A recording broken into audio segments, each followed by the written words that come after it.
और मैं पब्लिक आपको मालूमात देना चाहूंगा लॉटरी के बारे में। पब्लिसिटी नहीं करनी, शोबाजी नहीं करनी। आपको पता है भारत देश के हालात ज्यादा खराब है। पैसे के लिए भाई भाई का नहीं, दोस्त का नहीं है। सर आपको लॉटरी नंबर क्या मिला? लकी नंबर वो नहीं अपना। सिम कार्ड कैसे बनता है और कैसे काम करता है?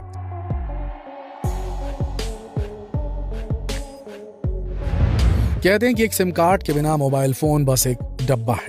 क्या आप भी इस बात को मानते हैं? क्या आपको पता है जो सिम कार्ड आप अपनी रोजमर्रा की जिंदगी में इस्तेमाल कर रहे हैं वो कैसे काम करता है? सिम कार्ड कितने प्रकार के होते हैं, या फिर जिस सिम का इस्तेमाल लोगों से बात करने या फिर इंटरनेट चलाने में आप कर रहे हैं उसके पीछे कौन सी टेक्नोलॉजी शामिल है?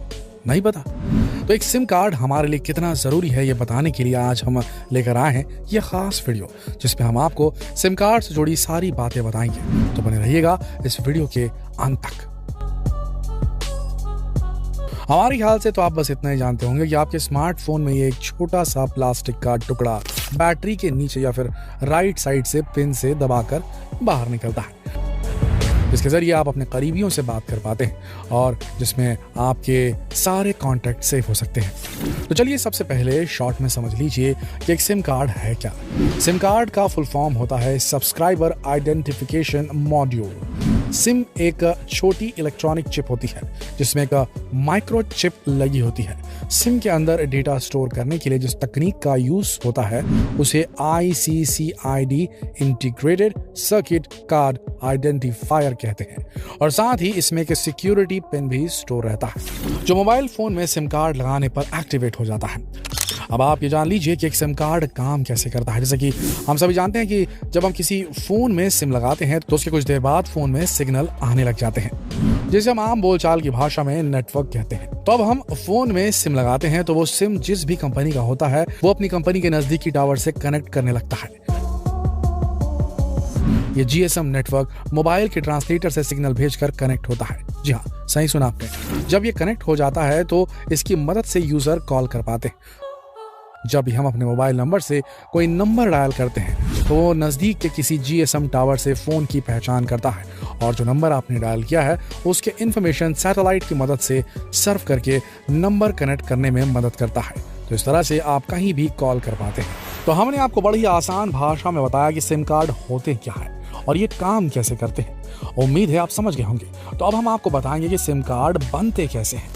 आसान भाषा में समझिए कि सिम कार्ड को बनाने के लिए एक प्लास्टिक का छोटा टुकड़ा काटकर उसमें सिलिकॉन और एक चिप लगाया जाता है। इसके बाद उसे कई तरह के नेटवर्क ऑपरेटर के जरिए कोड किया जाता है। सभी नेटवर्क ऑपरेटर जैसे कि जियो, वोडाफोन, एयरटेल आदि के अलग अलग सिम कार्ड्स होते हैं जिनमें उनके नेटवर्क से जुड़ी जानकारी को कोड किया जाता है, जिससे सिम कार्ड मोबाइल फोन में लगाने के बाद नेटवर्क को कनेक्ट कर सके। एक सिम कार्ड दो तरह की टेक्निक पे काम करता है, जिसमें पहली है ICCID। सिम कार्ड के अंदर डेटा स्टोर करने के लिए जिस टेक्निक का यूज करते हैं उसे ICCID यानी कि इंटीग्रेटेड सर्किट कार्ड आइडेंटिफायर कहते हैं, और साथ ही इसमें एक सिक्योरिटी पिन भी स्टोर रहता है जो मोबाइल फोन में सिम कार्ड लगाने पर एक्टिवेट हो जाता है। एक तरीके का प्रूफ होता है कि ग्राहक ने एक लीगल तरीके से नेटवर्क पर लॉग इन किया है। इसके अलावा दूसरी टेक्निक होती है IMSI। एक सिम कार्ड खरीदने वाले की पहचान IMSI यानी कि international mobile subscriber identity technique का इस्तेमाल करके की जाती है। सभी IMSI को एक मोबाइल नंबर पर मैप किया जाता है। सिम कार्ड के अंदर एक पर्सनल आइडेंटिफिकेशन पिन और अनब्लॉकिंग कोड भी होता है। तो आपने जाना कि सिम कैसे बनता है और काम कैसे करता है। अब आपको बता दें कि मोबाइल में आप दो तरह के सिम का इस्तेमाल करते हैं, पहला GSM और दूसरा CDMA। GSM टेक्नोलॉजी का मतलब होता है ग्लोबल सिस्टम फॉर मोबाइल, और इसको सबसे पहले 1970 में बनाया गया था।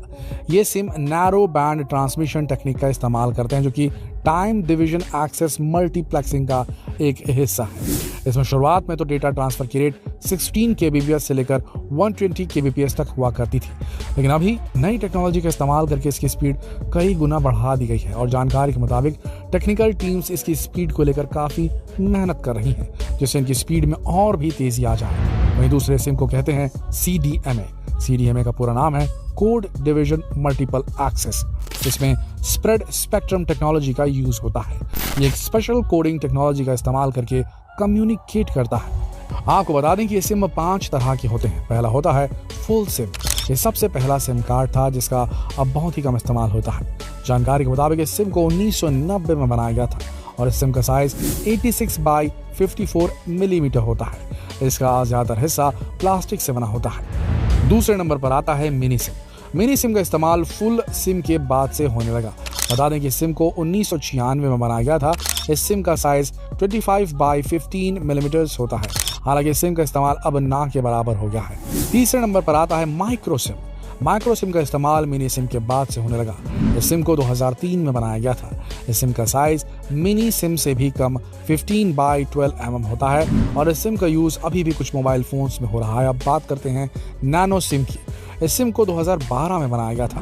नैनो सिम का साइज माइक्रो सिम कार्ड से भी काफी छोटा 12.3x8.8 mm होता है। इस सिम का इस्तेमाल भारत में सबसे ज्यादा तब बढ़ा जब भारत में 4G नेटवर्क लॉन्च हुआ था। हालांकि इसी सिम का इस्तेमाल हम अभी भी ज्यादातर मोबाइल फोन्स में कर रहे हैं। लगभग सभी एंड्रॉयड और iOS में नैनो सिम ही लगाए जाते हैं। अब आपको बताते हैं 5 और आखिरी ई सिम के बारे में। बता दें कि इस ई सिम को 2016 में लॉन्च किया गया है। हालांकि इस ई सिम का कोई साइज नहीं है क्योंकि ये एक इलेक्ट्रॉनिक सिम है। इस ई सिम का अभी फिलहाल में इतना ज्यादा यूज नहीं किया जा रहा। जैसा कि हम सबको मालूम है कि एक सिम बिना रिचार्ज के नहीं चलता, इसलिए हम हर एक महीने या सिम के ऑफर के हिसाब से सिम रिचार्ज करवाते हैं। लेकिन रिचार्ज के लिए भी दो अलग अलग तरह के सिम होते हैं। पहले तो होता है प्रीपेड सिम, जिसका मतलब होता है इसका इस्तेमाल करने के लिए आपको पहले से रिचार्ज करवाना होगा। अगर आपको किसी के पास कॉल करना है या मैसेज करना है या फिर आपको अपने मोबाइल में इंटरनेट चलाना है तो आपको सबसे पहले अपने सिम कार्ड नंबर में पैसे डलवाने होंगे।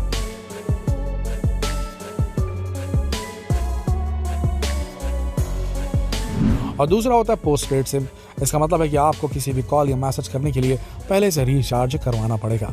इसका कनेक्शन लेने पर आपको हर महीने के आखिर में अपना बिल चुकाना होता है। पिछला बिल चुकाने के बाद ही आप अगले महीने इसका यूज यानी किसी को कॉल कर पाएंगे।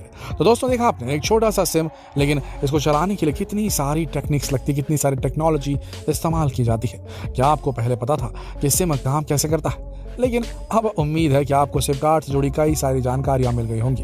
तो इस वीडियो को अपने तक सीमित न रखें। ये जानकारियां अपने मित्रों, अपने परिवारगणों सबके साथ शेयर करें।